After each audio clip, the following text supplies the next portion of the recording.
Mga kalodi, ako si Mr. Richard Bantug ng RKA Game Farm.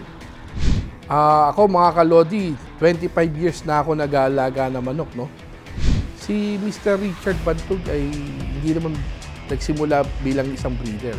Nagsimula muna bilang isang cocker. Si Mr. Bantug nakilala sa lugar ng Marikina and Rizal bilang cocker. Laban na ng laban.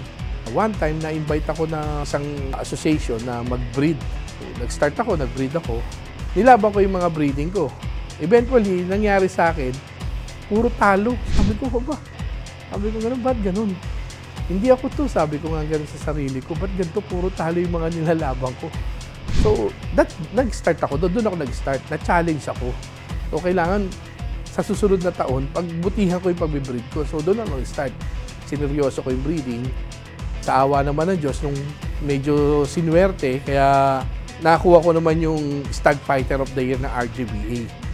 So, out of 19 stags, 17 wins ang nagawa ko noon. Yung pinaka-achievement na hindi ko makakalimutan, out of 2,680 entries nationwide, solo champion tayo sa NBC, local edition.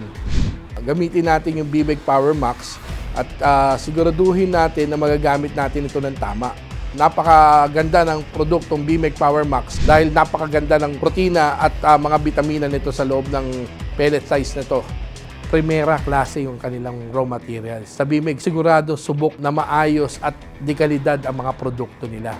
Subukan yung gamitin ng BMEG product para lalo kayong ma-achieve nyo ang mga dreams nyo rin na tulad na narating ko rin ngayon. Muli mga kalodi, ako si Mr. Richard Bantug ng RKA Game Farm. BMEG, kakampi mo sa panalo!